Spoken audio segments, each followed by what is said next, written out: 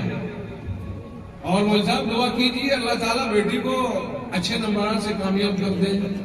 ہم مولوی صاحب سے دعا بھی لیں گے ڈانس پہ. تو کل ملا کر کے یہ ہے کہ وہ باحیا تھے, وہاں شرم و حیا تھی. اس بیٹی نے کہا کہ اچھا اس کو لکھ کر کے بھیج دو, کہہ دینا مخفی منم در سخن مخفی منم چو بوئے گل در برگ گل, در سخن مخفی منم چو بوئے گل در برگ گل, ہر کے دیدن میل دارد در سخن بیند مراد. کہ جاؤ اس سے کہہ دینا, وہ شاعر صاحب سے کہہ دینا کہ میں اپنی گفتگو میں اس طرح چھپی ہوئی ہوں جس طرح سے پھول کے اندر اس کی خوشبو چھپی ہوئی رہتی ہے, کہ خوشبو آتی رہتی ہے مگر نظر نہیں آتی ہے. رات کی رانی کی خوشبو آتی کہ نہیں آتی, لیکن دکھائی نہیں دے گی آپ کو. در سخن مخفی منم چو بوئے گل در برگ گل, ہر کے دیدن میل دارد در سخن بیند مرا. جو مجھے دیکھنے کی خواہش رکھتا ہے وہ میرے کلام میں مجھ کو دیکھ لے. نہیں سمجھ میں آیا؟ جو مجھے دیکھنے کی خواہش رکھتا ہے وہ میرے کلام میں مجھ کو دیکھ لے. خدا کی قسم یہی کیفیت تھی حضرت والا کے کلام کی, لیکن حضرت تو یہاں موجود ہیں. اگر غائبانہ کلام سنا جائے, ریکارڈ ہو جائے, تو کوئی کہے یار آڈیو ہے اور میں اس شخصیت کو دیکھنا چاہتا ہوں, بس اب حضرت والا سامنے ہیں. دونوں چیزیں سیر ہوتی ہیں, روح سیر ہوتی ہے حضرت کے کلام سے اور علوم سے, اور آنکھیں سیر ہوتی ہے حضرت کے حسن و جمال سے. اللہ تعالی حضرت کی عمر میں برکت عطا فرمائے. ایسے بزرگوں کی ہمیں ضرورت ہے, اور ایسے بزرگوں کے لیے دعائیں خیر کرتے رہنا چاہیے. رات میں یاد آ جائے تب, اور دن میں یاد آئے تب. انہی بزرگوں کی وجہ سے یہ آسمان و زمین قائم و دائم ہے, اور انہی بزرگوں کی وجہ سے یہ سب بہار ہے, آپ یہاں موجود ہیں. اسی طرح کے ماحول کی وجہ سے اللہ تعالی ہمیں یہ ماحول بار بار دیکھنے کا موقع عنایت فرما دے, اور یہ حالات بار بار ہمارے سامنے اسی طرح خوشی خوشی آتے رہے کہ ہم سب مل جل کر کے بیٹھتے اور باتیں کریں, اور آپس میں یہ بچے ہیں ہمارے چھوٹے چھوٹے, ان کو آگے بڑھانے کا ہمیں موقع ملتا رہے. اللہ کی قسم جب تک یہ چھوٹے چھوٹے بچے جو آپ نے دیکھے, جب تک ایسے ایسے بچے اس دنیا میں رہیں گے, یہ دنیا کبھی فنا نہیں ہو سکتی ہے. فنا اسی وقت ہوگی جب کوئی اللہ کا نام لینے والا نہیں ہوگا. موجودہ حالات کے اعتبار سے تقاضے بہت سارے ہیں, لیکن ان تقاضوں کے اعتبار سے تقاضے اپنی جگہ پر, لیکن جو مقام کسی کا ہوتا ہے اسے گرایا نہیں جا سکتا ہے. قرآن کریم کا مقام ساری کتابوں سے بلند و بالا ہے. سمجھ رہے ہو کہ نہیں؟ توجہ رکھنا. قرآن کریم کا مقام سب کتابوں میں سب سے بلند و بالا ہے. اسی طرح قرآن کریم کے حافظ کا مقام بھی سارے پڑھے لکھوں میں سب سے بلند و بالا ہے. بھائی حافظ کس وجہ سے کہا گیا ہے اس کو؟ قرآن کریم پڑھنے کی وجہ سے نا. میں اگر یہ کہہ دوں 4 5 6 7 کتابیں رکھی ہوئی ہیں یہاں پر, یہ کورس ہیں الگ الگ, اور یہ سارے کورس الگ الگ آپ کو کہوں آپ دیکھیں چھانٹیں ان میں سے کون سا, تو آپ کہیں گے قرآن کریم سب سے بلند و بالا ہے. ایک قرآن شریف رکھا ہے, ایک ڈاکٹری کی کتابیں رکھی ہے, ایک انجینئرنگ کی کتابیں رکھی ہے, اور وکالت کی کتابیں رکھی ہیں. اور میں پوچھتا ہوں آپ سے, ان ساری کتابوں میں ضرورت تو ہے نا؟ ادھر بھی وکالت کی, انجینئرنگ کی, دانشوری فلاں ضرورت تو ہے نا, لیکن آپ بتائیے ان میں مرتبہ کس کا بلند ہوگا؟ اب اگر آپ توجہ ہٹائیں گے, بات دھیان سے نہیں سنیں گے, تو میں جو سمجھانا چاہ رہا ہوں وہ سمجھ میں نہیں آئے گا آپ کو. میں سمجھانا یہ چاہ رہا ہوں کہ ضرورت اپنی اپنی جگہ پر, الضرورت تقدر بقدر الضرورہ. ضابطہ یہ ہے کہ ضرورت کا ایک مقام ہوتا ہے, وہ وہیں تک محدود رہتی ہے, اس سے آگے نہیں بڑھا کرتی ہے. ضرورت اپنی جگہ پر ہے اور مرتبہ اپنی جگہ پر ہے. میں نے آپ کے سامنے کہا کہ 4 5 کتابیں آپ کے سامنے رکھی ہوں, اور آپ کہہ رہے ہیں کہ قرآن کریم ان میں مرتبے کے اعتبار سے سب سے بلند و بالا ہے، تو قرآن کریم یہ جو ورقوں پہ لکھا ہوا ہے یہ سب سے بلند و بالا ہے ان ورقوں پہ لکھی ہوئی کتابوں کے مقابلے میں، تو یہی قرآن کریم اگر جس طرح یہ ورقوں پہ لکھا ہوا ہے اسی طرح یہ سینے میں اتر جائے اور دوسرے سینوں میں بھی وہ کتابیں اتر جائیں، جو کتابیں یہاں سامنے رکھی ہوئی ہیں ایک ایک کتاب الگ الگ افراد کے سینوں میں اترتی چلی جائے، تو جب یہ باہر رکھی ہوئی ہیں، اگر آپ کی نگاہوں میں باہر رکھی ہوئی کتابوں میں قرآن کا مقام سب سے بلند ہے، تو جب یہ علوم ان کے سینوں میں اتریں گے الگ الگ افراد کے، تو ان سینوں میں بھی قرآن کریم جس سینے میں ہے وہی افضل ہوگا۔ معلوم نہیں سمجھ میں آیا کہ نہیں آیا آپ کو؟ لیکن کیا اس کی وجہ سے ہم یہ سمجھ لیں گے کہ ان دوسری کتابوں کی ضرورت نہیں رہی؟ کیا آپ یہ سمجھتے ہو کہ ہم یہ سمجھیں کہ ان کی ضرورت نہیں رہی؟ ضرورت تو ان کی بھی ہے نا، دنیا ہے، دنیا کے اندر بہت ساری چیزیں ہیں ہمارے لیے، ضرورت ہمیں بہت ساری چیزوں کی ہے۔ میں صرف آپ کے ذہن سے اس کی نفی کرنا چاہتا ہوں کہ کوئی ان حافظوں کو کم نہ سمجھے کسی سے، بس میں صرف یہاں لانا چاہتا ہوں آپ کو۔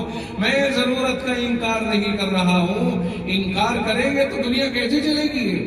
دنیا میں رہو گے تو آپ کو گیہوں اگانے پڑیں گے، دنیا میں رہو گے کھیتی کرنی پڑے گی، دنیا میں رہو گے مکان بھی بنانے پڑیں گے، دنیا میں رہو گے زمین سے پانی بھی نکالنا پڑے گا، دنیا میں رہو گے کپڑا بھی بنانا پڑے گا، دنیا میں رہو گے آپ کو نہ جانے کیسی کیسی چیزیں ایجاد کرنی پڑے گی، بیمار ہو گئے انجیکشن کی ایجاد بھی ہوگی، یہ ساری چیزیں ہیں، یہ ضرورتیں ہیں۔ ان ضرورتوں کے بغیر ہم کیسے جیئیں؟ اور اللہ تعالیٰ نے تو ساری دنیا کے لیے یہ حکم فرمایا ہے، اقرا پڑھیے، اقرا پڑھیے، اور اقرا کے بعد یہ نہیں فرمایا کیا پڑھیے، بس یہ فرما دیا اقرا بسم ربک الذی خلق خلق الانسان من علق، پڑھیے اپنے اس رب کے نام سے جس نے پیدا فرمایا ہے، لیکن یہ نہیں فرمایا کہ کیا پڑھیے۔ اس کا مطلب یہ ہوا کہ جو چیز پڑھی جانے والی ہے اللہ تعالیٰ نے اسے چھپایا اور پوری دنیا کے اندر اس کو پھیلا بھی دیا، یہ نہیں فرمایا متعین کر کے یہ اور یہ، بلکہ اللہ تعالیٰ نے اسے چھپا کر کے رکھا، بتایا نہیں، لیکن عقل میں ڈال دیا کہ ساری کائنات تیرے سامنے ہے، اور جا بجا اس کی نشاندہی بھی فرما دی ہے اللہ تعالیٰ نے۔ اس لیے عقل مند کو سمجھ میں آ گیا کہ اللہ یہ چاہتا ہے کہ میں نے یہ ساری کائنات پیدا فرمائی ہے، لہذا اس کو پڑھیے، آسمانوں پہ بلندیاں ہیں اس کو پڑھیے، تجھے اوپر کیسے جانا ہے، تجھے زمین میں کیسے اترنا ہے اسے بھی پڑھیے، اسے بھی سیکھیے، تجھے زمین سے پانی کیسے نکالنا ہے اسے بھی سیکھیے، تجھے کھیتی کیسے کرنی ہے اسے بھی سیکھیے۔ تو اللہ تعالیٰ نے ساری چیزوں کی طرف توجہ دلائی ہے انسان کو۔ میں کہتا ہوں کہ ضرورتیں ہیں نا، اس لیے سب چیزوں کی طرف توجہ، مگر ان میں سب سے بلند مقام قرآن کریم کی تعلیم کا ہے۔ مقام اور مرتبے کے لحاظ سے سب سے بڑا مقام قرآن کریم کی تعلیم کا ہے۔ عقیدہ اگر مضبوط نہیں، اشارہ سنیے اللہ کا، اقرا بسم ربک الذی خلق، کیسا لطیف اشارہ ہے، توجہ رہے، ڈاکٹر حضرات توجہ فرمائیے، انجینئر حضرات اور بڑے پڑھے لکھے توجہ فرمائیں، رب کہتا ہے پڑھیے، اقرا پڑھیے، بسم ربک الذی خلق، اپنے اس رب کے نام کے ساتھ جس نے پیدا فرمایا ہے۔ اس رب نے پہلے ہی اپنے نام کا تصور ڈال دیا کہ تعلیم وہی معتبر ہے جو رب ذوالجلال کا تصور ساتھ لے کر کے چلے، اور اگر رب سے ہٹ کر کے کوئی تعلیم حاصل کرنا چاہے گا وہ تعلیم غیر معتبر ہے، اس کا کوئی اعتبار نہیں ہے۔ عقیدہ درست کرتے ہوئے پڑھتے چلیے کہ سب چیزیں اللہ نے بنائی ہیں، سب چیزوں پر اللہ کا قبضہ ہے، سب چیزیں اللہ ہی کی ہیں، اور جب اللہ ہی کی ہیں، قرآن کریم نے ایک جگہ اشارہ دیا، یہ فرمایا والخیل والبغال والحمیر، فرمایا یہ گھوڑے، یہ خچر، یہ گدھے، والخیل والبغال والحمیر، یہ سارے گدھے گھوڑے خچر پیدا کیے ہیں، کیوں؟ لترکبوها وزینہ، تمہارے سوار ہونے کے لیے، وہ اس دور کی بات ہے جس دور میں قرآن کریم نازل ہو رہا تھا اور بہت کمزور حالات تھے. لوگ پیدل سفر کرتے, گھوڑوں پہ سفر کرتے, گدھوں پہ سفر کرتے, خچروں پہ سفر کرتے, اونٹوں پہ سفر کرتے. اور دو باتیں تھی اس وقت میں.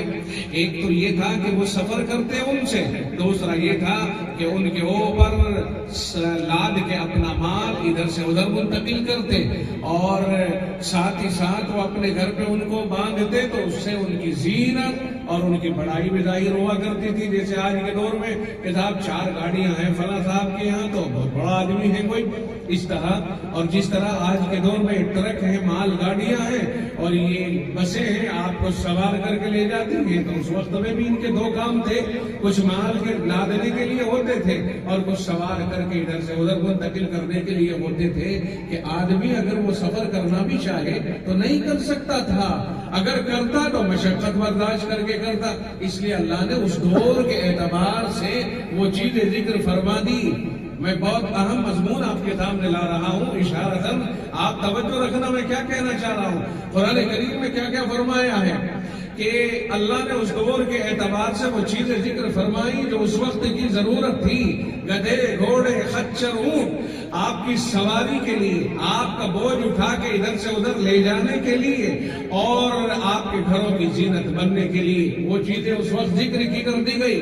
اس کے بعد اللہ نے ایک جملہ ارشاد فرمایا, وَيَخْلُقُ مَا لَا تَعْلَمُونَ, اور اللہ تعالیٰ آئندہ زمانے میں وہ سب چیزیں پیدا کرتا رہے گا جو ابھی تم جانتے نہیں ہو.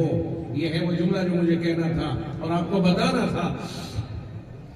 کوئی ہرگز یہ نہ سمجھے کہ سائنٹسٹ بننا عیسائیوں کا ہی مقدر ہے, یا یہودیوں ہی کا مقدر ہے, یا مسلمانوں کا مقدر نہیں ہے, یا وہ ان علماء یا قرآن کریم پڑھنے والوں کا مقدر نہیں ہے. نہ, قرآن کریم آنے کے بعد انسان سائنٹسٹ زیادہ بڑا بنا ہے. قرآن کریم سے پہلے بھی تھے دنیا میں یہود اور نصارہ سب, لیکن قرآن کے آنے کے بعد یہ سارے علوم پیدا ہوئے ہیں, آگے بڑھے ہیں. یہ ایجاد در حقیقت قرآن والوں کی ہے. پھر اس کے بعد قرآن آیا تو اس میں خالی یہ نہیں لا الہ الا اللہ پڑھنے والا ہی فائدہ اٹھائے گا قرآن سے. جو فائدہ اٹھانا چاہے اٹھائے, چاہے وہ کلمہ پڑھتا ہو یا نہ پڑھتا ہو. قرآن کے مضامین تو سب کے لیے عام ہے, جو اس کے مضامین پر ریسرچ کرنا چاہے کر سکتا ہے. اور دنیا والوں نے قرآن کے مضامین کے اوپر ریسرچ کیا اور آگے بڑھتے ہوئے چلے گئے, اور مسلمان ریسرچ کرنے سے پیچھے رہ گئے اور انہیں اتنا موقع نہیں مل پایا, وہ پیچھے ملے اور یہ آگے بڑھ گئے. انہوں نے کہا یہ ہماری ایجادات ہیں, در حقیقت ان کی نہیں ہے, یہ قرآن والوں کی ایجادات ہیں. قرآن کریم نے جب یہ کہا والخیل والبغال والحمیر, ایک گدھے, گھوڑے, خچر, لترکبوها, اس لیے پیدا کیے کہ تم ان پر سواری کرو, وزینہ, اور اپنی شان و شوکت بھی ان کے ذریعے بڑھاؤ, زینت بھی حاصل کرو. اور اللہ نے فرمایا وَيَخْلُقُ مَا لَا تَعْلَمُونَ, اللہ آئندہ زمانے میں وہ سب چیزیں پیدا کرے گا جنہیں تم ابھی نہیں جانتے ہو. یہ ایک جملہ قرآن کریم نے ارشاد فرمایا آئندہ. تو ایک تو یہ ہے کہ کوئی دنیا میں تحقیق کرنے والا اور ریسرچ کرنے والا اور سائنس کا طالب علم اور ترقی کرنے کی دوڑ میں لگنے والا یہ نہ سمجھے کہ وہ اس کی ایجاد ہے, بلکہ رب نے خود کہا کہ وہ آئندہ زمانے میں اللہ تعالیٰ وہ سب چیزیں پیدا کرتا رہے گا جنہیں تم ابھی نہیں جانتے ہو. اگر اس دور میں اللہ یہ فرما دیتا یہ جہاز, یہ پانی کے جہاز, یہ ریل گاڑیاں, اور یہ اوڈی, اور یہ کار, اور یہ ٹرک, اور یہ اس طرح کی چیزیں, تو کیا اس وقت میں ان باتوں کو آدمی سمجھ پاتا؟ ایسا لگتا کہ یہ ہوا میں تیر برس رہے ہیں. تو اللہ نے جو چیزیں آنکھوں کے سامنے تھی ان کو ذکر کر کے اور ان کی ضرورتوں کا ذکر کر کے اور آئندہ کی چیزوں کا اشارہ کر دیا کہ آئندہ اللہ بہت ساری چیزیں پیدا کرتا رہے گا, انہیں تم ابھی نہیں جانتے ہو, وقت آتا رہے گا اور اللہ تعالیٰ پیدا کرتا رہے گا. تو اس سے یہ سمجھ میں آ رہا ہے کہ قرآن کریم نے اشارے دیے اور انسان کو عقل عطا فرمائی, عقل میں حرکت آئی اور پھر انسان نے محنت کرنی شروع کی، تلاش کرنا شروع کیا کہ جب اللہ نے فرما دیا آئندہ وہ چیزیں بھی پیدا کرے گا جو تم ابھی نہیں جانتے، اور یہ بتا دیا یہ اور یہ چیزیں پیدا کر دی، تو اسی انداز کی چیزیں انسان تلاش کرنے لگ گیا۔ اب تجھے تیز سفر کرنا تو کیسے، تجھے ہواؤں میں اڑنا ہے تو کیسے، یہ سب قرآن کریم کے آنے کے بعد ہوا ہے۔ قرآن کریم میں آیا وَأَنزَلْنَا الْحَدِيدَ، ہم نے لوہے کو پیدا فرما دیا، فِيهِ بَأْسٌ شَدِيدٌ، اس میں بہت دھاک بھی ہے، وَمَنَافِعُ لِلنَّاسِ، اور لوگوں کے فائدے کی چیزیں بھی ہیں۔ تو انسان کے دماغ میں ڈال دیا لوہا تلاش کر لیا، پا گیا، مل گیا، اب اس میں دھاک کی چیزیں ہیں، تو انسان نے تلوار، توپ، ٹینک، اس طرح کی چیزیں ایجاد کر ڈالی، خنجر، اس طرح کی چیزیں ایجاد کر ڈالی جن میں دبدبا ہے۔ اگر کسی کے ہاتھ میں تلوار ہے تو سامنے والا اس سے دباؤ محسوس کرے گا، قرآن بتا رہا ہے۔ اور فرمایا اس میں فائدے بھی ہیں، یہ لوہے کی چیز ہے، یہ پائپ لوہے کا ہے، یہ گاڑیاں ٹرینیں لوہے کی ہیں، ان کی پٹریاں لوہے کی ہیں، یہ مشینیں تمہاری لوہے کی ہیں۔ فرمایا اس میں فائدے بھی ہیں، اس میں دھاک اور دبدبا بھی ہے۔ انسان کو اللہ نے عقل عطا فرمائی، یہ قرآن کریم کے اندر مضمون ہے۔ قرآن کریم کے اندر یہ ساری کی ساری چیزیں ہیں۔ کوئی آدمی چاہتا ہے کنکریٹ کا علم ہے، ابھی دیکھیے ذوالقرنین نے جب بھاگتے ادھر کا سفر ادھر کا سفر ہر جگہ کا سفر کیا، تو ایک قوم نے شکایت کی کہ یہ یاجوج و ماجوج ہمیں آ کے تنگ کرتے ہیں، اور اس پہاڑ کے بیچ میں، دو پہاڑوں کے بیچ میں جو رستہ ہے یہاں سے آتے ہیں۔ چنانچہ انہوں نے کہا اچھا لاؤ، یہ قرآن کریم بتا رہا ہے آتونی زبر الحدید، لاؤ لوہا، لاؤ لوہے کی تختیاں لاؤ۔ پھر انہوں نے لوہا اکٹھا کیا، اسے آگ میں تپایا، ہٹ دے کے پانی کی طرح پگھلایا، اور پھر دونوں طرف فریم لگا کے ان کے اندر ڈالا، اور پھر وہ فریم کے بیچ میں رکھا سوکھ گیا، خشک ہو گیا، پختہ ہو گیا۔ قرآن کریم نے جسے سد اسکندری کہا وہ ٹوٹ نہیں سکتی ہے، اتنی مضبوط۔ قرآن کریم میں آج اگر کوئی RCC اور اس طرح کے پلر کھڑے کرتا ہے کہ ہاں میں اس میں پائپ کے ذریعے سے اور RCC سے مضبوط ستون کھڑا کر دوں، قرآن کریم نے اس کا اشارہ پہلے ہی دے دیا ہے۔ علوم قرآن کریم، کرشی کے علوم، یہ کھیتی باڑی کے علوم قرآن کریم کے اندر ان کے اشارے موجود ہیں۔ رب کہتا ہے انتم اشد خلقا ام السماء بناها رفع سمكها فسواها واغطش ليلها واخرج ضحاها والارض بعد ذلك دحاها اخرج منها ماءها ومرعاها۔ اللہ نے زمین سے پانی نکالا اور زمین سے چارہ نکالا، متاعا لکم ولانعامکم، تمہارے اور تمہارے جانوروں کے کھانے کے لیے۔ انسان کو عقل دی، اس نے کھدائی شروع کی، جوتائی شروع کی، اس نے ساری چیزوں کو اللہ نے اسے بتا دیا، عقل میں ڈال دیا، اس نے نکال لیا، اس نے ساری چیزیں نکال لی زمین سے۔ تو بتانا مجھے یہ ہے کہ یہ قرآن کریم ہی کی برکت ہے، یہ ساری چیزیں قرآن کے آنے کے بعد ہمیں دستیاب ہوئی ہے۔ دنیا میں اگر آسمانوں کی بلندیوں پہ انسان اڑ رہا ہے تو قرآن کی برکت سے، زمین میں اگر گھس رہا ہے قرآن کی برکت سے، دریاؤں میں اگر تیر رہا ہے قرآن کی برکت سے۔ قرآن کریم کے آنے کے بعد تمام ایجادات سامنے آئی، ورنہ قرآن کریم کے آنے سے پہلے تو دنیا میں رستے بھی نہیں بنائے گئے تھے۔ دنیا بہت سادہ تھی، دنیا بہت ہلکے میں زندگی گزار رہی تھی، لیکن اللہ نے قرآن کریم آخری کلام قیامت تک کے لیے بھیج دیا۔ اب انسانوں نے ترقی کی ہے، اب انسان آگے بڑھے ہیں، اب مسلمانوں نے ترقی کی۔